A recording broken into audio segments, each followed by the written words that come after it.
Hermanos, que el Señor los bendiga.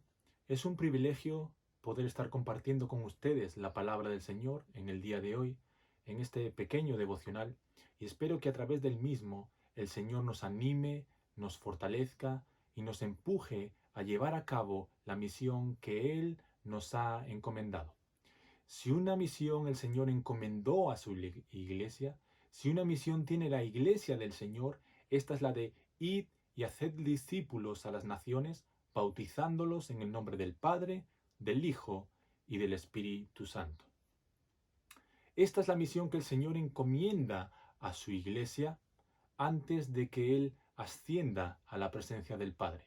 De manera, hermanos, que a partir de este punto en adelante, si nosotros leemos el Nuevo Testamento, podemos ver que las cosas que allí ocurren son producto de la predicación del Evangelio, son producto de llevar a cabo la misión que el Señor encomendó a su iglesia. Podemos ver a la iglesia primitiva cómo se dedicaba de lleno a la predicación del Evangelio. Podemos ver a los apóstoles cómo se dedicaban de lleno a la predicación del Evangelio. Podemos ver al apóstol Pablo, sus viajes misioneros, cómo él predicaba el Evangelio y las consecuencias que ello le traía, cárceles, torturas. Sin embargo, todo el Nuevo Testamento, hermanos, es predicación del Evangelio, es el cumplimiento de la comisión, la gran comisión que el Señor le dio a su iglesia. Y en estos versículos que nosotros acabamos de leer, el Señor está preparando a sus discípulos. El Señor previamente les ha dicho que Él es la vid verdadera. Si los discípulos tienen vida, si los discípulos van a llevar fruto, esto es porque ellos están unidos estrechamente a Cristo. De Él mana la vida y esa vida ellos la reciben por medio de la unión con Cristo y de esa manera pueden llevar fruto. Entonces el Señor los está preparando porque sin Él los discípulos nada pueden hacer. El Señor está enseñándoles la dependencia que ellos tienen de Él para la tarea que Él les va a encomendar. Entonces Él los llama a permanecer en Él, a permanecer en su amor, a amarse los unos a los otros, y que sin Él nada pueden hacer. Entonces, acto seguido, el Señor les predica estos versículos que acabamos de leer. El Señor les ha encomendado una tarea, el Señor los llama a permanecer en Él. Sin embargo, ¿cómo el mundo recibirá esta tarea que el Señor les ha encomendado a la iglesia? ¿Cómo lo recibirán? ¿Los admirarán? ¿Los respetarán? El Señor les promete lo contrario. Les promete, de hecho, algo que es muy contrario a nuestra propia naturaleza carnal. El hombre siempre busca ser aprobado por los demás, siempre busca ser admirado por los demás, siempre busca ser aceptado por los demás. Sin embargo, el Señor promete algo muy opuesto a eso, que es el aborrecimiento. El Señor le dice a sus discípulos que el mundo los va a aborrecer. Y este tema del aborrecimiento de los hijos de Dios es algo, hermanos, que se viene dando desde Génesis. El Señor ha puesto enemistad entre la simiente de la serpiente y la simiente de la mujer. La simiente de la serpiente son los hijos del diablo y la simiente de la mujer son los hijos de Dios o Cristo mismo. Y entre estos no hay comunión ninguna. Entonces nosotros podemos ver esta enemistad tan temprano como en Génesis con Caín y Abel, como Caín por envidia y por odio no soportaba a su hermano y lo asesinó. Más adelante podemos continuar viendo persecuciones hacia el pueblo de Dios, como por ejemplo en Egipto, cómo el pueblo de Dios fue oprimido también por la simiente de la serpiente. Si nosotros continuamos un poco más adelante y saltándonos a los profetas, podemos llegar a Cristo mismo en el Nuevo Testamento, como Él mismo ha sufrido persecución por parte de la simiente de la serpiente. Porque esta simiente aborrece a Cristo, aborrece a Dios y aborrece a los hijos de Dios. El Señor mismo le dijo a los fariseos: ustedes son de vuestro padre el diablo, y las obras de vuestro padre queréis hacer. Entonces, hermanos, este tema del aborrecimiento por parte del mundo no es algo nuevo. Este tema del aborrecimiento por parte del mundo es algo que se dio en los días de los discípulos, en los días de los apóstoles, y se da también en nuestros días. Entonces, hermanos, el Señor promete a su pueblo, a sus hijos, aborrecimiento por parte del mundo. Y en el versículo 19 el Señor da el motivo de ese aborrecimiento. Los aborrecerán porque ustedes no son del mundo. Y yo estoy seguro, hermanos, que con estas palabras el Señor lo que busca es motivar y animar a sus discípulos a soportar estas dificultades. Porque no hay motivo de gozo mayor para un discípulo del Señor que saberse pertenecido a Cristo. No hay mayor gozo para un discípulo del Señor el saber y el conocer que Él le pertenece a Cristo. Y las causas de ese rechazo, las causas de esas dificultades, lo que está pasando, lo que está sucediendo por la misión que el Señor le encomendó, por la predicación del Evangelio, no son cosas ajenas a la voluntad de Dios. De hecho, Jesús lo que pretende hacer aquí con sus discípulos es grabar en sus mentes y en sus corazones que cuando estas cosas ocurran, el Señor ya lo había dicho. El Señor ya nos lo había dicho. En Mateo capítulo 10, versículo 16, el Señor dice: he aquí, yo os envío como a ovejas en medio de lobos. Por lo tanto, hermanos, no debiéramos esperar otra cosa.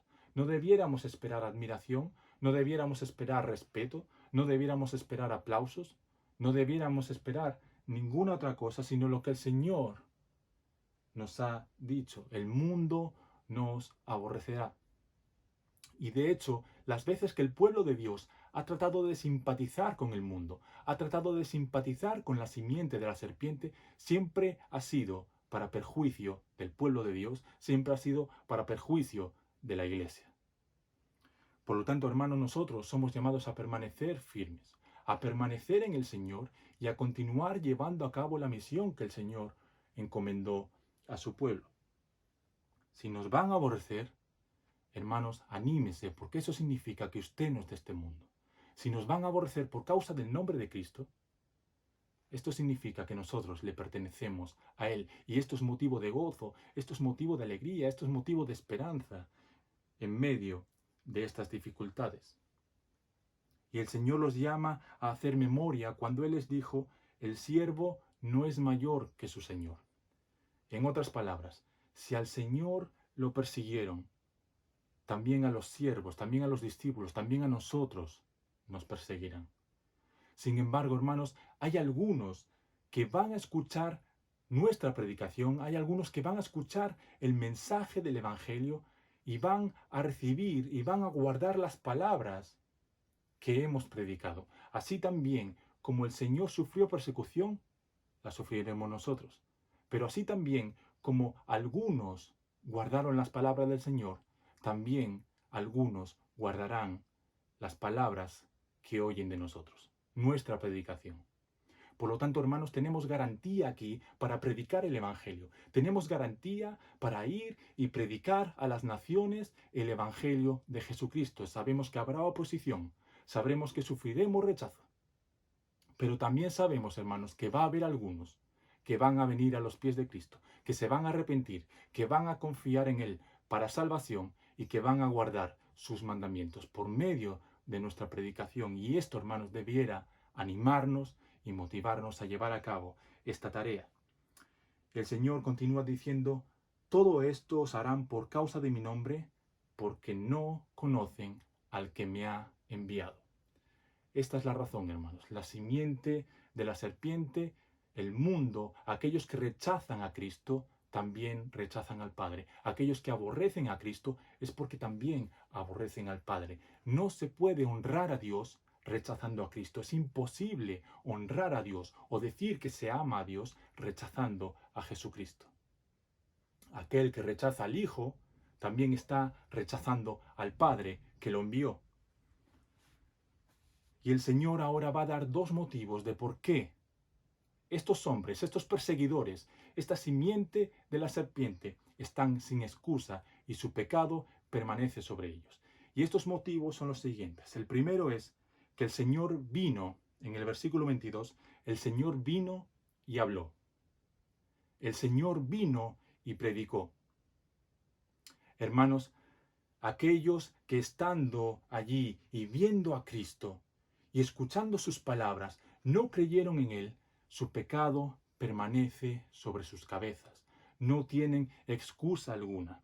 Y nosotros, hermanos, tenemos la palabra de Dios para saber que Cristo vino y que Cristo predicó y que Cristo reveló a Dios de una forma extremadamente clara.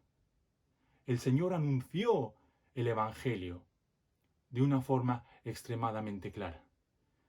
De manera, hermanos, que todos aquellos que han visto a Cristo, todos aquellos que han escuchado sus palabras y no se han arrepentido, antes lo aborrecen, su pecado permanece sobre ellos y están sin excusa alguna. Y esto es lo mismo en nuestros días. Por medio de la palabra del Señor, hermanos, nosotros podemos ver que Cristo ha venido.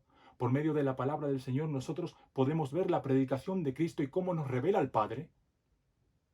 De manera que si alguno, leyendo u oyendo estas cosas, las rechaza, su pecado está sin excusa alguna. El segundo motivo, hermanos, el Señor lo da en el versículo 24. Él dice que si yo no hubiese hecho entre ellos obras que ningún otro ha hecho, no tendrían pecado. Pero ahora han visto y han aborrecido a mí y a mi Padre.